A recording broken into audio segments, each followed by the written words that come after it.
สวัสดีค่ะ Sawadika. J'espère que vous allez bien. Certains d'entre vous nous ont demandé de faire cette vidéo, donc nous vous présentons dans cette vidéo les pratiques et symboles bouddhistes. Regardez! La méditation est une pratique essentielle dans le bouddhisme. Elle permet de développer la paix intérieure et la compassion envers soi et les autres. Les moines récitent des mantras. Le mantra est une phrase sacrée que le moine répète à voix haute ou mentalement pendant les méditations. Cela permet aux moines de rester concentrés. Exemple de mantra très populaire. Om Mani Padme Hum. Et les moines répètent Om Mani Padme Hum, Om Mani Padme Hum pendant leur méditation. Une autre des pratiques bouddhistes sont les offrandes. Quand vous rentrez dans un temple en Thaïlande, vous pouvez acheter de l'encens, souvent accompagné d'une petite feuille d'or. Cela coûte environ 20 bahts, vers 56 centimes. L'encens et la feuille d'or sont des offrandes. Vous allumez l'encens que vous déposez devant une statue. Vous pouvez aussi offrir des fleurs de lotus, de la nourriture. La feuille d'or est accolée sur une statue. Une autre pratique est la libération d'oiseaux.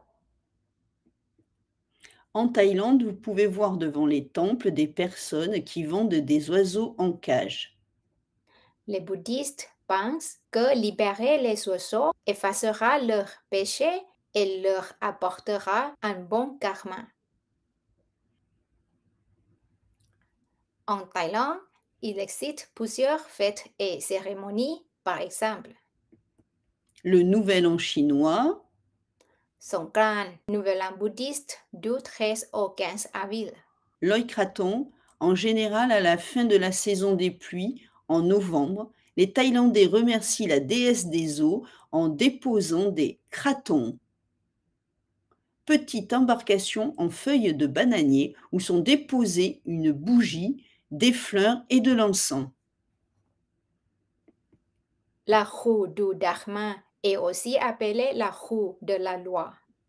Cette roue symbolise les enseignements de Bouddha et le chemin vers l'illumination.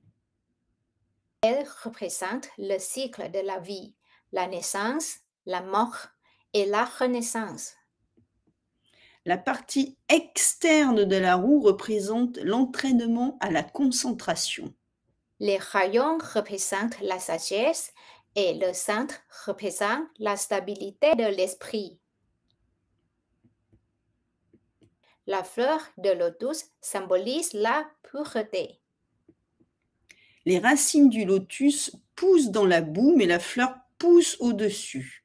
La boue représente les défis de la vie et la fleur symbolise le dépassement de ces obstacles. L'enseignement bouddhiste explique qu'il ne peut y avoir de lotus sans boue.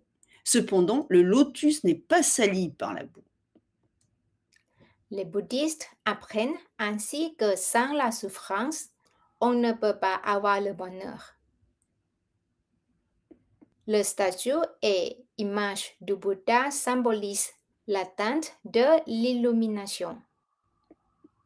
Le Bouddha assis avec les deux mains posées sur ses genoux est le Bouddha de la méditation. Ses yeux sont soit fermés, soit à moitié fermés. Ses mains créent la forme d'un triangle qui représente la stabilité. Il représente la Bouddha de la lumière illimitée.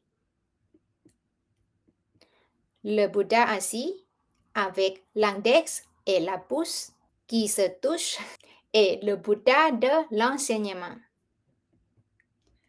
L'index et le pouce forment un cercle qui représente la roue du Dharma. Ce Bouddha symbolise le partage des connaissances avec les hommes. Le Bouddha couché représente le moment du nirvana, la dernière étape de l'illumination. Bouddha se libère du cycle de la renaissance des désirs terrestres. La statue symbolise la paix et l'achèvement spirituel. En observant le Bouddha couché, les bouddhistes sont encouragés à poursuivre leur quête vers la sagesse et la compassion. Quand vous voyagez dans un pays étranger, il est essentiel de respecter les costumes locaux. Une grande partie de ce respect se manifeste à travers la tenue que vous portez. Pour visiter les temples thaïlandais, Portez des pantalons ou jupes longues. mettez des hauts avec des manches ou au moins un haut qui couvre les épaules. Évitez les vêtements moulants ou transparents. Portez des couleurs neutres. De toute façon, si vous ne respectez pas ces codes, comme porter un short au-dessus des genoux, les Thaïlandais vous interdiront l'entrée. Autre chose à savoir, il faut enlever ses chaussures et son chapeau ou sa casquette avant d'entrer dans un temple. Nous vous conseillons d'emporter une paire de chaussettes, car si le sol est à l'extérieur, il peut être très chaud et vous risquez de vous brûler les pieds. Cette vidéo est maintenant terminée. Nous espérons qu'elle vous servira lors de votre prochain voyage en Thaïlande afin de connaître les pratiques, rituels et symboles bouddhistes. Merci de liker et de partager. แล้วเจอกันค่ะ